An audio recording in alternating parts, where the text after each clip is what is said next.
Welcome to the VandySports podcast on the 440 Sports Network. I'm your host, Billy Derrick. This week's Vanderbilt football pregame show is brought to you by The Wash House, the Murfreesboro Pure Milk Company, Sutherland and Belk, John Levin and his company Wobble Bond Dickinson, and the Yemen Packaging Systems.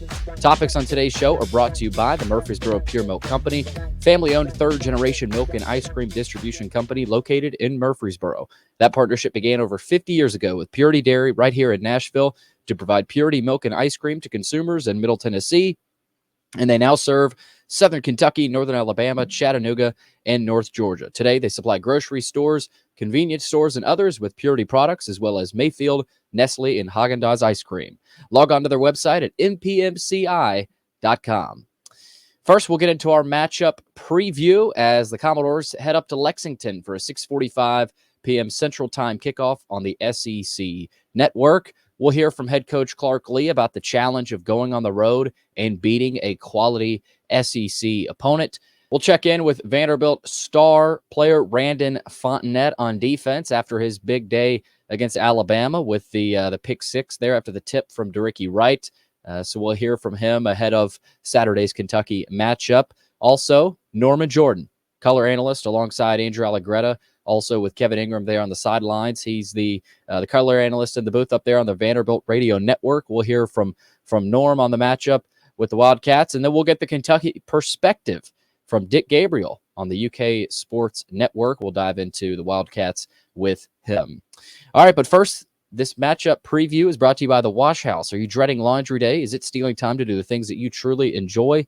Let the laundry professionals at The Wash House take care of that for you. With 2 convenient locations in Nashville, just drop off your dirty laundry, and their professional attendants can give you back the one thing you could never have enough of, your time. Log on to washhouseclean.com or stop in today and get your time back.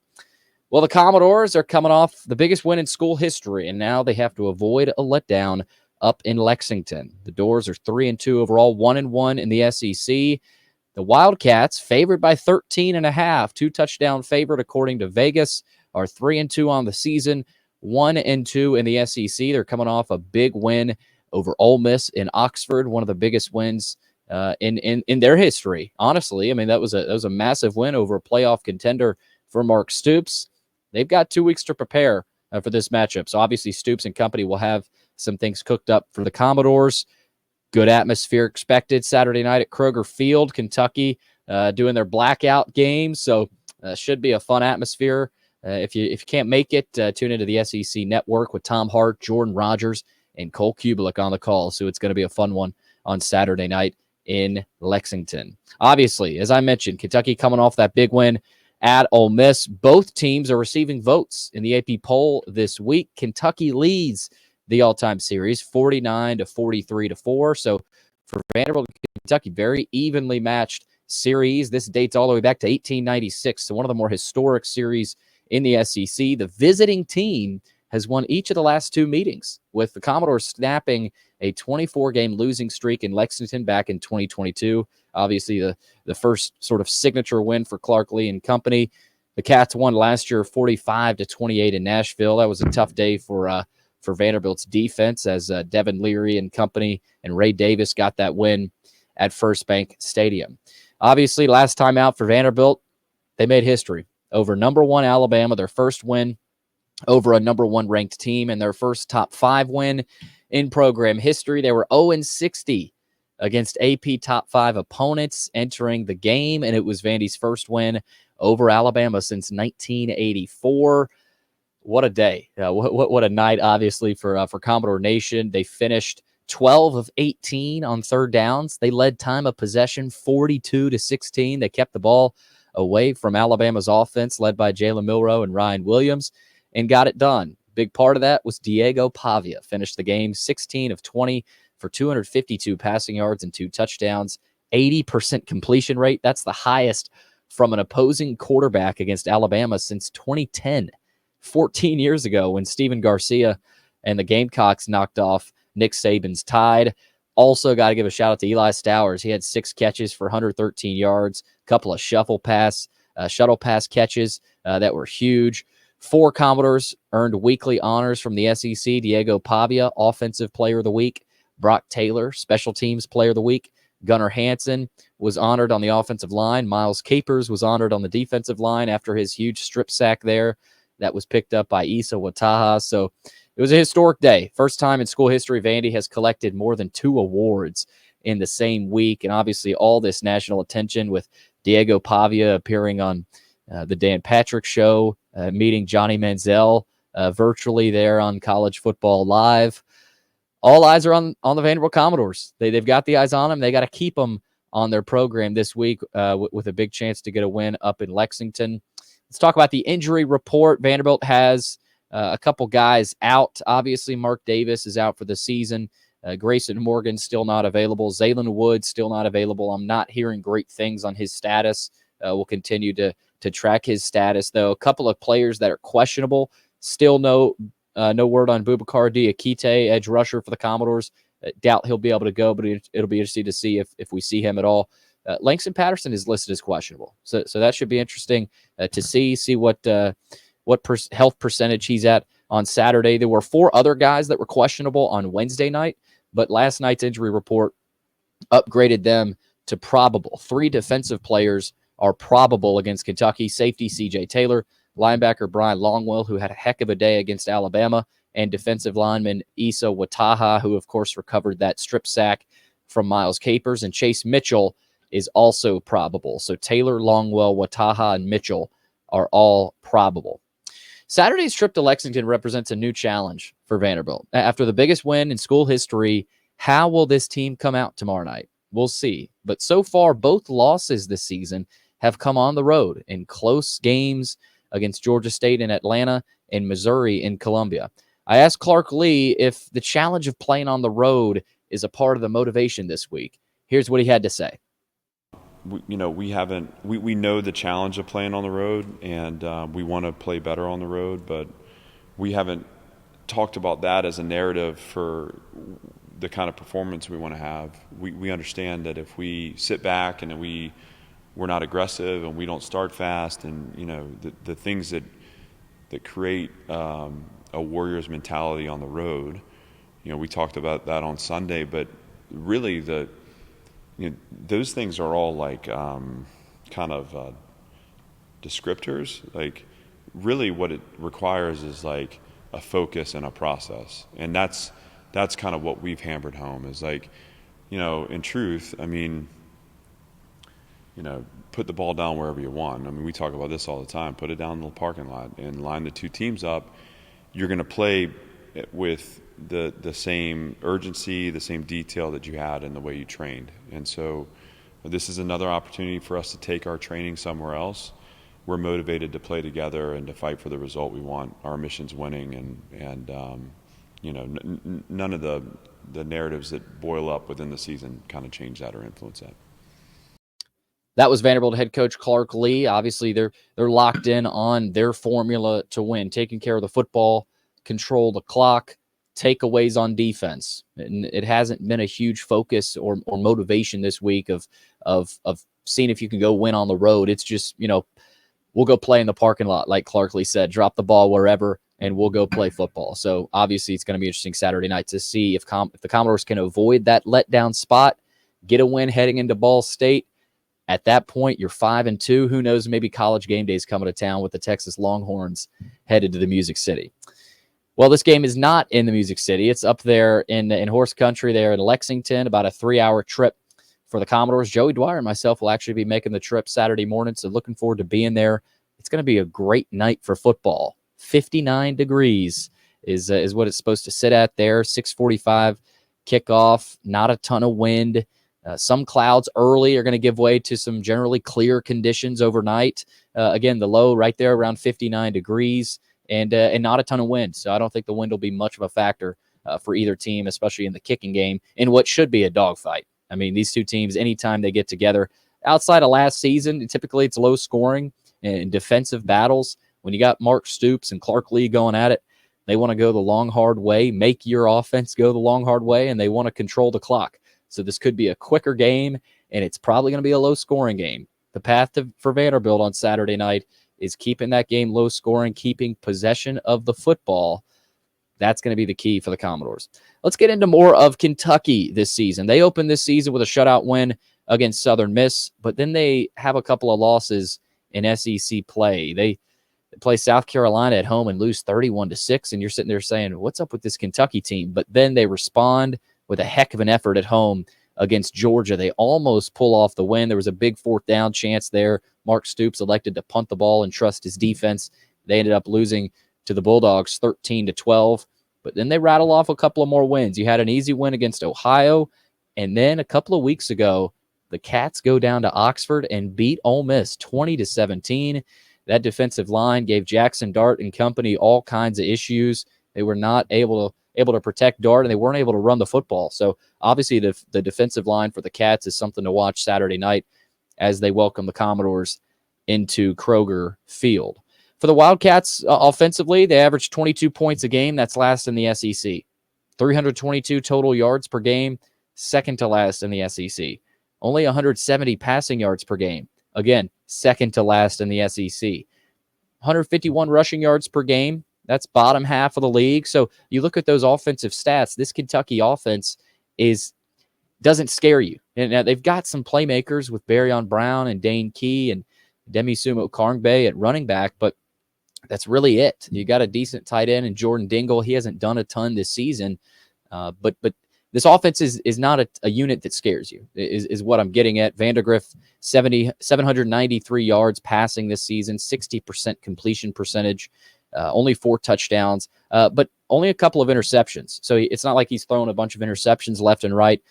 But the key here this season and the big struggle for the Cats has been their offensive line. Vandergrift's been sacked 13 times. That's second most in the SEC. He's had to run around a lot. He's carried the ball 51 times for only 56 yards. So that means he's trying to evade pressure a lot. So if Vanderbilt can get pressure on Vandergrift, I think they'll have success on Saturday night. You got a good running back, and that's a common theme under Mark Stoops there at Kentucky. They may not have that big blue wall up front with that offensive line, but Demisumo Karngbe is a good running back, 321 yards this season, 3 touchdowns, got a couple of good receivers in Dane Key, 369 yards and a touchdown. Barryon Brown, local kid, went to Pearl Cone, 178 yards through the air this season, 2 touchdowns. So Key and Brown are a couple of guys to watch on the outside if you're Vanderbilt's defense. Speaking of defense, the Cats defense has been called elite at times this season. They got a couple of linebackers that are studs. Jamon Dumas-Johnson tied for the team lead with 20 tackles this season. J.J. Weaver leads the team with 3 sacks. They're off the edge. Got a good defensive back in Zion Childress with 20 tackles on the season. They have another good defensive back in Maxwell Harrison, but he's out on Saturday night. So that's a big break for this Commodore offense, and he had a couple of pick sixes last year against Vanderbilt. So that's big that Maxwell Harrison is out. I'll get into a little bit of that with Dick Gabriel coming up later in the show. This Kentucky defense has only given up 244 yards per game. That's third in the SEC. So this is one of the better defenses in the SEC. This will be a bigger challenge. Kentucky's defense is better than Alabama's and quite a bit better. They're only giving up 23 points per game. Again, that's 4th in the SEC. So Stoops has a really good defense waiting the Commodores on Saturday night.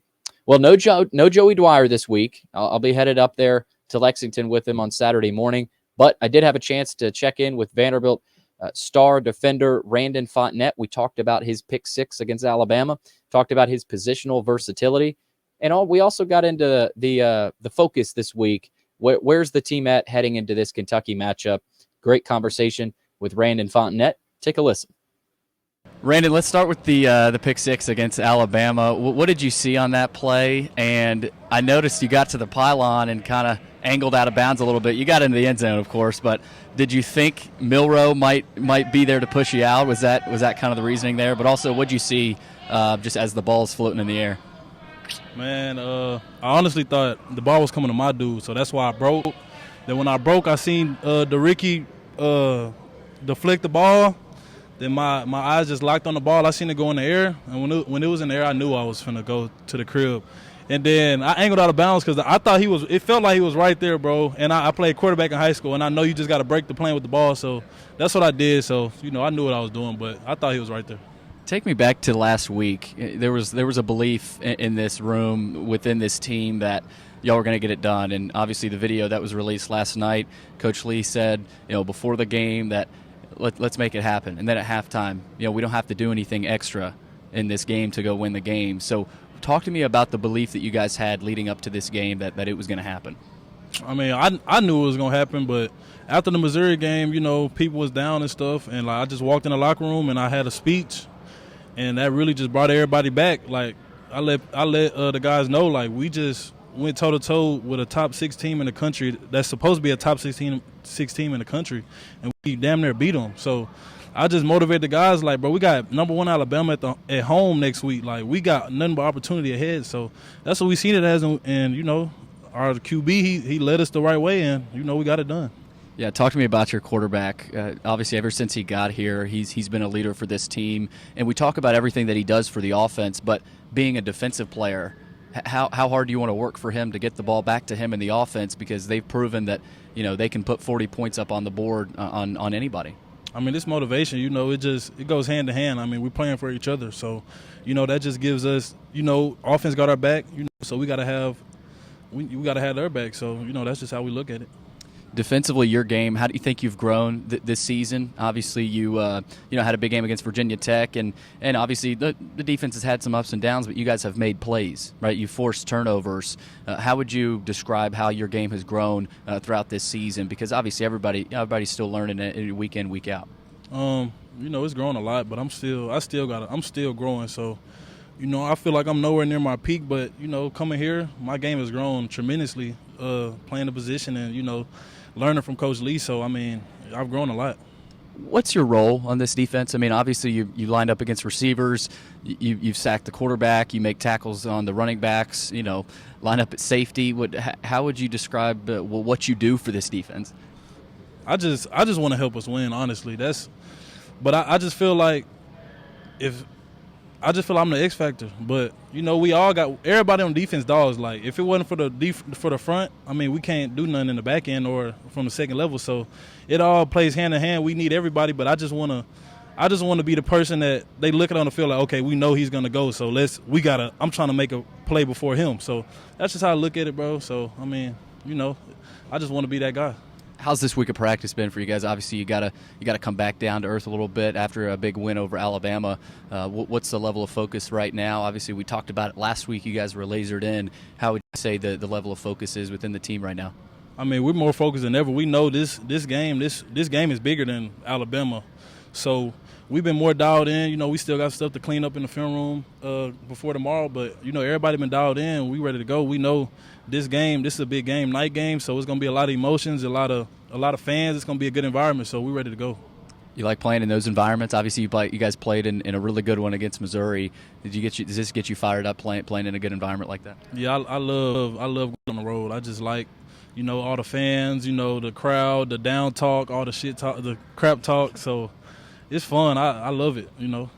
All right, last thing here, Kentucky. Offensively, they may not score a ton of points, but they're physical. They can run the football. They got a couple of good receivers. What's the challenge Saturday night against that Kentucky offense? We just got to play to our anchors, just focus on us. And I feel like, like Coach said, we'll take care of business if we just focus on what we have to do to execute to win. So just focusing on us, we don't have to do nothing spectacular. Just go out, play to our anchors, our defensive anchors, and, we come out with the win. Randon, appreciate it. Good luck this weekend. Appreciate it, Billy. That was Vanderbilt's Randon Fontenette, who you could argue has been the best defensive player in the season. He had a great day against Virginia Tech with some big tackles, had that pick 6 against Alabama, and he's been really fun to watch. So he's going to have a big night again on Saturday for this Commodore defense. Before we keep this pregame show rolling with our interview with Norman Jordan and then Dick Gabriel to close things out, our guest line is brought to you by John Levin, good friend of the show. His company, Wobble Bond Dickinson, thanks the student-athletes at Vanderbilt for their dedication, effort, and hard work. I'm sure he's also thanking them for throwing the goalpost in the Cumberland River on Saturday night as well. Our guest line is also brought to you by Yeaman Packaging Systems, leaders in end-of-line packaging automation. And Sutherland & Belk, family-owned injury law firm. If you or a loved one has been hurt or in an accident, give Taylor or Russell a call at 615-846-6200 to see what your rights are and if they can help. And now let's keep it rolling with our interview with Norman Jordan from the Vanderbilt Radio Network. Rolling along with this week's pregame show as we get set for Vanderbilt and Kentucky with Norman Jordan, former Vanderbilt running back, also the current color analyst on the Vanderbilt Radio Network. Norman, how you feeling after Saturday? Obviously, it's a historic win for Vanderbilt. Now you've got a big challenge if you're Clark Lea to get these guys focused up and ready to play against Kentucky. What was Saturday like for you as a former player? And you know, as someone associated with Vanderbilt, just what was that like Saturday night for you? Well, it was real special. I'm so happy for the players. I mean, this is something that they'll get to remember for the rest of their lives. And certainly nothing comes to mind since I've been around the program that was a bigger win than this. So I'm just happy for the players. I'm happy for all the work that they've done. They're starting to show things for it. The coaches have done a great job. There's just so much work that goes into a season, and to get a reward like that's really fantastic.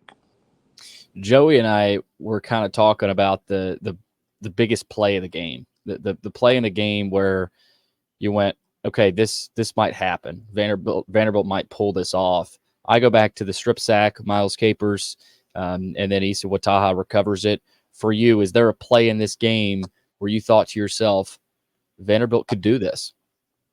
I think and I don't remember exactly what the yardage was. It's 4th and short when they went for it and threw the touchdown to Junior Sherrill over shoulder catch, which he just missed one, I think, the series before, maybe 2 series before.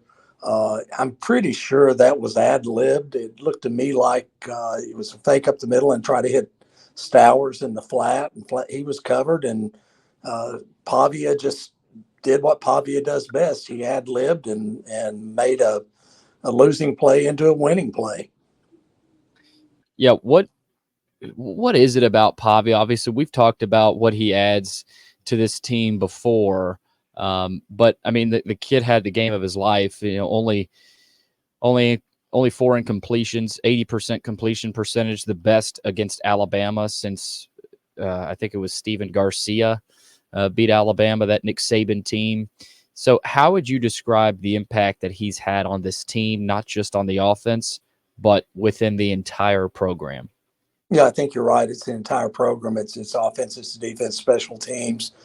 He's a special young man. I mean, he loves to win. He's a warrior. He's a great leader. He's changed the minds of a lot of these players where they start believing, hey, we can win any game that we go out there. So, I just love the kid. I think he's the highest compliment I can give you as a player is you're a warrior, and he's a warrior. How does Clark keep this team focused and on the task at hand with all this national attention, all the interviewed requests this week? Obviously you've been a part of that as a player in your career when you've got eyes on you, Norman. What is that challenge like as a head coach when you're trying to keep your guys focused, even though, the team knows everybody's talking about you? Naturally you're gonna feel really good about yourself, but you can't let that affect how you play against Kentucky. Well, I think if you're Vanderbilt, and it's been that way for as long as I've been around the program, that you really need to play with a chip on your shoulder, that the other team doesn't have the respect for you that maybe they should, and that you have to play with that chip on your shoulder and go out and prove yourself every week. And that's the beauty of these ball games is you've got they can play Alabama 10 times and just walk away with that one win, but they got that one win. They've got to do the same thing against Kentucky, who has a great defense. So they're going to have to go out and they're going to execute the offense. They have to eat the clock up with their offense, keep the defense out there because it's a pretty good offense. They're having trouble getting in the end zone lately, but it's a good offense. It's very talented. So I mean, you're going to have to beat that defense if you're Pavia and the whole offensive unit. Well, and Norman, I wonder offensively, they've only had 1 turnover all season. Pavia obviously is coming off a game where he played probably the best game in his career. This Kentucky defense, though, has been called elite at times. So how much, like what more can we see from this offense? I mean, and as soon as, you get to the fourth quarter in the Alabama game, what else does Tim Beck have up his sleeve? He whips out the shuffle pass. So, I mean, what in your mind, what more is out there for this offense, and how tough will it be to continue to sort of recreate yourself, because you have to do that in the SEC?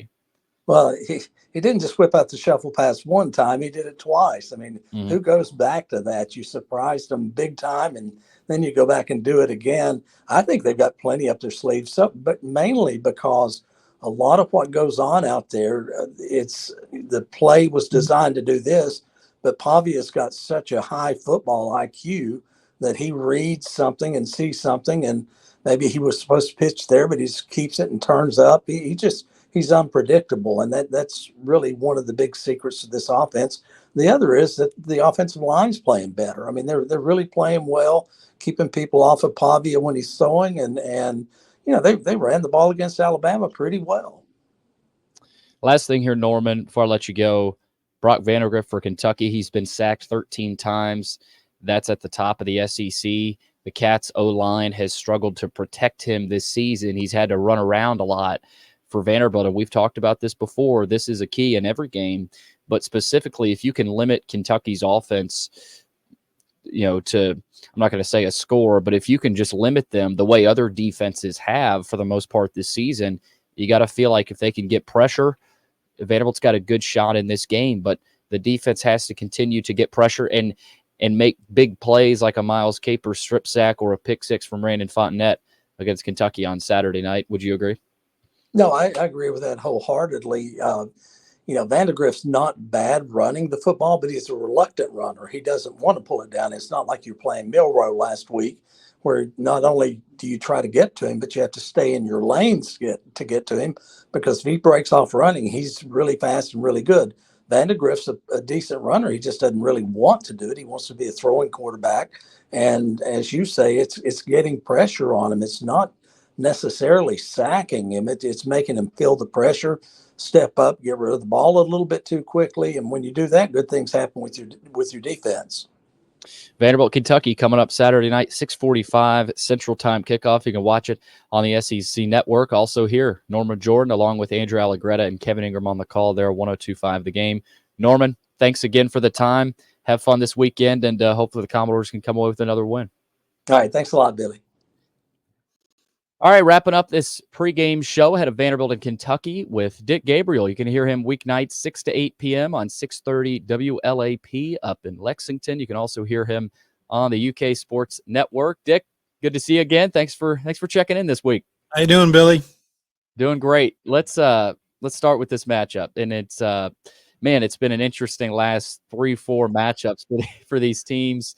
The road team has won the last couple of matchups, and this year for Kentucky has been interesting. Let's start, before we talk about this game, let's start with Kentucky.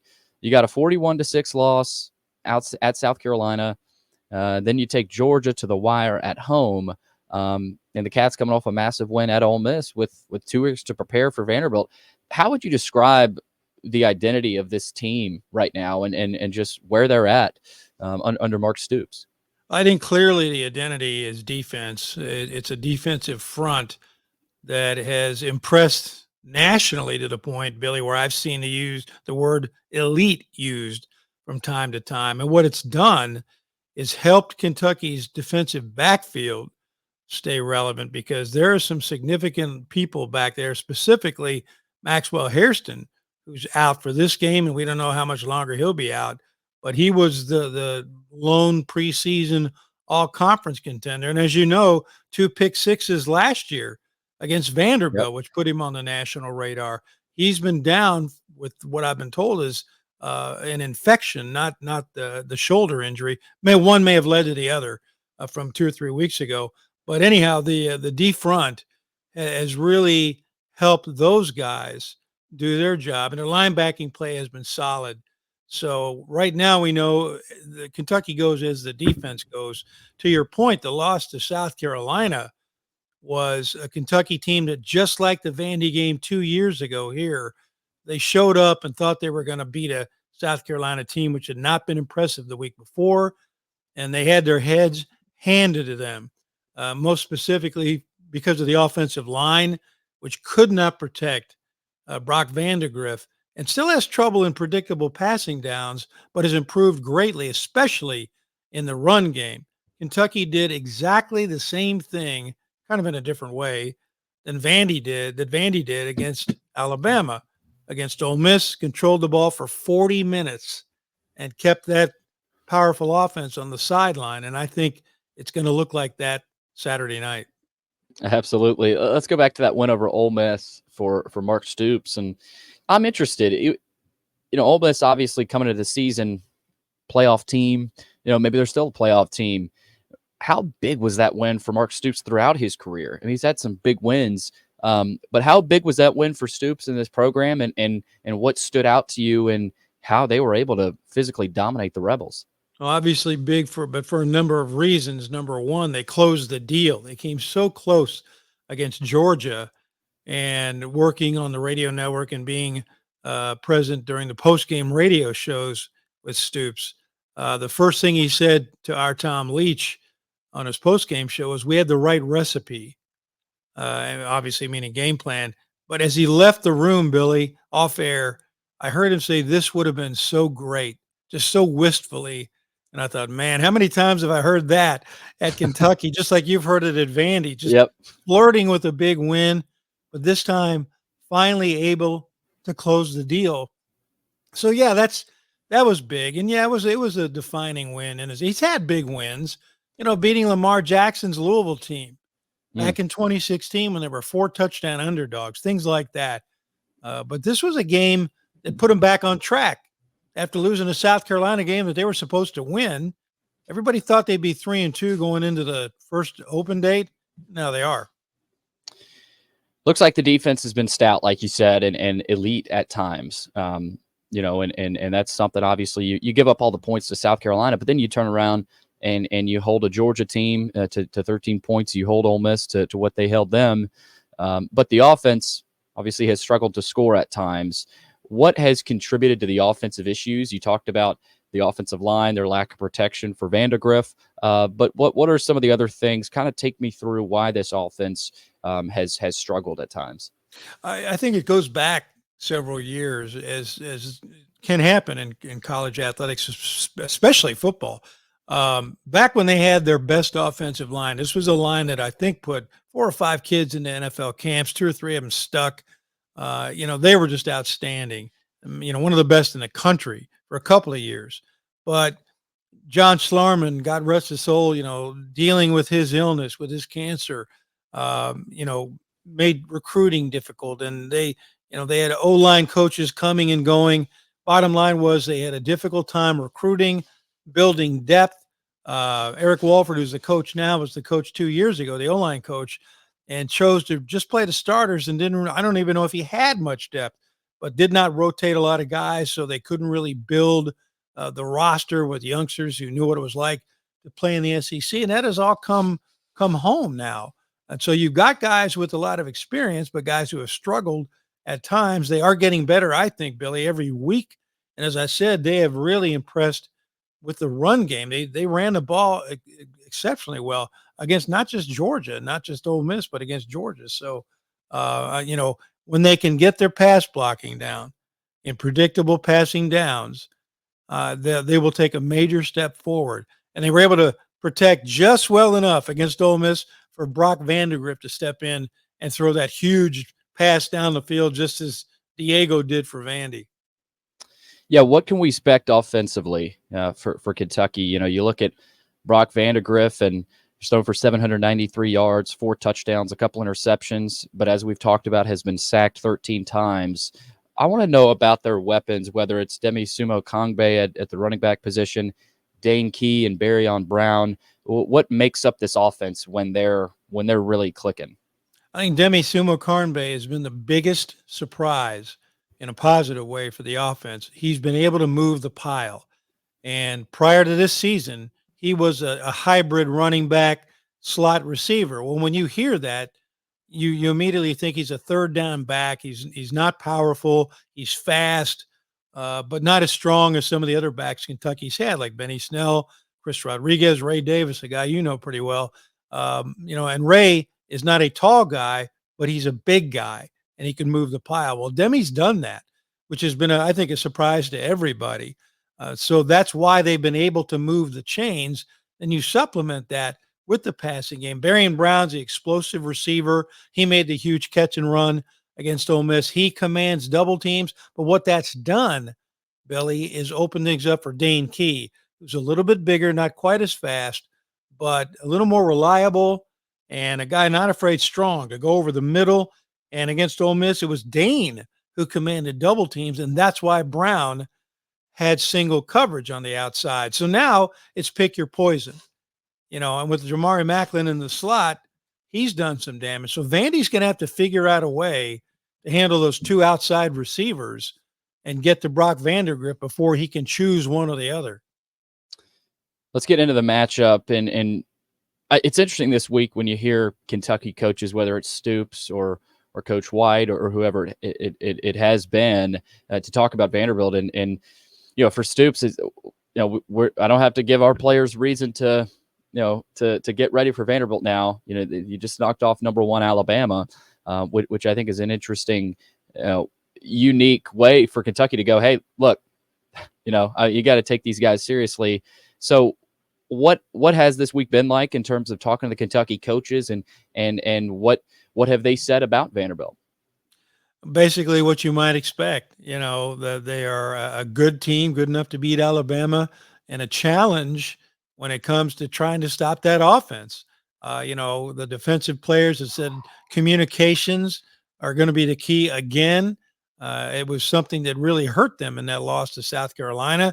They were really good about it, and not just in the secondary, but up front as well against Georgia and obviously against Ole Miss, which really challenges a defense. And I think, Billy, A, having Ole Miss just ahead of Vandy, B, having an open date, extra time to prepare, Kentucky's got no excuses. I mean, that is a great recipe for success if you have extra time to prepare for an offense that is similar and yet different to Ole Miss. Similar in that it forces you to stay mentally sharp, and it's got a quarterback who can extend plays, but different in that Diego is a different kind of quarterback than Jackson Dart. So they'll be prepared, and they need to be. And as I said, we've seen a Kentucky team come out, as it did 2 years ago, throw their helmets on the field and say, we're Kentucky and you're Vandy. So what? I know you've looked at the numbers. This series could not be more even. I mean, and every year it's the team that everybody circled. Well, that's a win. Vandy fans do it. Kentucky fans do it. And yet, as often as not, the road team wins. It's bizarre, but very entertaining. Absolutely. And last thing here, what's your feel on this matchup? And I'm interested in the crowd, the home Saturday night crowd for Kroger Field. They've had a couple of weeks to sit around and hear about other teams and watch games last weekend. Think the crowd will be ready to roll Saturday night? I do. We're expecting good weather, and this team is playing fairly well. You know what it's like in this day and age where every game's on TV. Everybody's birthright is to see everything they want to see on television, and it makes it easier and easier for people to say, I don't think I want to deal with the traffic and the ticket prices and the concession lines and the warm beer and all that. I'm going to stay home, put my feet up. But they have seen here entertaining football, and folks who have come out, except for the South Carolina game, they have been a part of something that's fun. And so a Saturday night, it's like our color guy, Jeff Pecoro, former UK player, always likes to say, what else have you got to do on a Saturday night? And the answer is, well, there's a lot of stuff, but this is fun because the team is winning and playing an entertaining brand of football. I think it's going to be a really good crowd. You always wonder how many fans will come wearing black and gold, but I do believe it's going to be a fun evening. Although I don't think it's going to be a fun game. I think it's going to be a grinded out kind of game where they celebrate moving the chains, but they might not celebrate many touchdowns. I think it's going to be that kind of game. I think it's going to look like two guys arm wrestling for a while. Yeah. Can you say dogfight? These two coaches exactly are built from the same mold. And that's right. But I think that is what makes it interesting. Obviously maybe not quite entertaining. Even the Vanderbilt Alabama game got maybe not boring, but Vanderbilt kind of lulled them to sleep a little bit, lulled the Alabama crowd to sleep a little bit, and Margin for error is small Saturday night, which I think is going to be interesting. So that's Dick Gabriel. Looking forward to Saturday night's game, Kentucky and Vanderbilt. Again, you can hear him on 6:30 WLAP up in Lexington weeknights. You can also hear him on the UK Sports Network. Dick, thanks again. Enjoy the game Saturday night. Anytime, Billy. Thanks. Well, there you have it. Big thanks to Clark Lea for his comments. Randon Fontenette, great conversation with him. Also, Norman Jordan, always great to catch up with Norm. And my good friend Dick Gabriel from the UK Sports Network. He'll be on the call there on the sidelines for Saturday night's Vanderbilt-Kentucky matchup. That'll wrap up another edition of the Vanderbilt Football Pregame Show. This podcast has always been free, and we plan for it to stay that way. So here's how you can help us keep it that way. Give the podcast a review and a 5-star rating. That helps us get noticed. If you're listening and you haven't subscribed to VandySports.com yet, what are you waiting on? Please do. It's $99 a year, $9.99 per month. That helps us tremendously. Also, our YouTube's been blowing up. Chris put up a great video of the celebration on Saturday night. Go subscribe to see more of that content. Like this video. Subscribe to our channel. Send us a comment. Do all of that. Go subscribe. VandySports YouTube channel. Also, if you're interested in sponsoring the show, still need a football sponsor. This could be a bowl team. So hop on board with us here on VandySports.com. Email Chris Lee if you're interested. chrislee70@gmail.com. Thanks for listening. We'll see you again next week as Vanderbilt hosts Ball State again Saturday night. Kentucky, Vanderbilt. Cats are 13.5-point favorites. We'll see if the Commodores can keep it rolling and improve to 4-2 and get their second SEC win of the season. 6:45 on the SEC Network. We'll catch you again soon with more episodes of the Vandy Sports Podcast.